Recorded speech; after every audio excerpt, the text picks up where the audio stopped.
सन 2080 भारत के देहरादून शहर में आरव नाम का 16 साल का लड़का रहता था। उसे विज्ञान और ब्रह्मांड से बहुत लगाव था। आरव का सपना था कि वह समय यात्रा, टाइम ट्रैवल जैसी असंभव चीज को संभव करे। एक दिन उसके दादाजी की पुरानी लाइब्रेरी में उसे एक रहस्यमय किताब मिली। उस किताब में लिखा था, समय केवल रेखा नहीं बल्कि एक दरवाजा है और सही समीकरण से कोई भी उस दरवाजे को खोल सकता है। आरव ने दिन रात मेहनत शुरू की।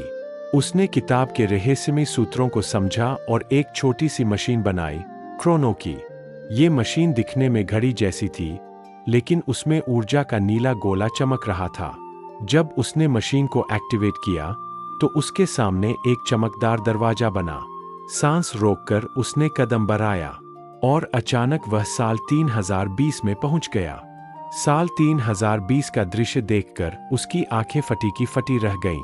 आसमान में उड़ती कारें, इंसानों जैसे रोबोट और ऐसे गगनचुंबी इमारतें जिनकी ऊंचाई बादलों से भी ऊपर थी। भविष्य के वैज्ञानिकों ने उसे देखा और हैरान रह गए। उन्होंने कहा, आरव, तुम्हारी मशीन सही है, लेकिन सावधान रहो, समय से खेलना खतरनाक है। वैज्ञानिकों ने बताया कि भविष्य में पृथ्वी पर एक ब्लैक सन प्रोजेक्ट चल रहा है। यह एक कृत्रिम सूरज, आर्टिफिशियल सन, था जो ऊर्जा देने के लिए बनाया गया था। लेकिन किसी गलती की वजह से वह सूरज अब फटने वाला था। अगर वह फटा तो पूरा सौरमंडल खत्म हो जाएगा। आरव को समझ आया कि शायद वही इस आपदा को रोक सकता है। आरव ने भविष्य के वैज्ञानिकों से मिलकर योजना बनाई। उसने अपनी क्रोनो की मशीन को आर्टिफिशियल सन के कोर से जोड़ा। उसका मकसद था समय की गति को धीमा करना ताकि वैज्ञानिकों को सूरज की मरम्मत का मौका मिल सके। लेकिन यह आसान नहीं था। जैसे ही मशीन एक्टिवेट हुई, सूरज के कोर में ऊर्जा का तूफान उठ खड़ा हुआ।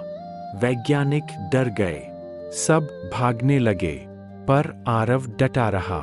उसने मशीन को और तेज किया। उस पल उसे महसूस हुआ, अगर वह मशीन को बंद करेगा तो सूरज फट जाएगा, और अगर चालू रखेगा तो उसकी अपनी ऊर्जा खत्म हो जाएगी। आरव मुस्कुराया और बोला, अगर मैं नहीं रहा तो भी कोई बात नहीं, लेकिन मानवता बचनी चाहिए। धीरे धीरे सूरज शांत हो गया और आर्टिफिशियल सन स्थिर हो गया। मानवता बच गई। वैज्ञानिकों ने आंसुओं से भरी आंखों से कहा, तुमने हमें बचा लिया आरव, लेकिन अब तुम यहाँ हमेशा के लिए रहोगे। लेकिन तभी मशीन ने आखिरी बार चमक दी और आरव अपने गांव देहरादून की लाइब्रेरी में वापस आ गया। वह वही था, पर उसके हाथ में क्रोनो की अब राख बन चुकी थी। आरव ने आसमान की ओर देखा और मुस्कुराया। उसे पता था उसकी कहानी कोई नहीं जानेगा, लेकिन इंसानियत हमेशा याद रखेगी कि एक बच्चा कभी समय का दरवाजा पार कर गया था।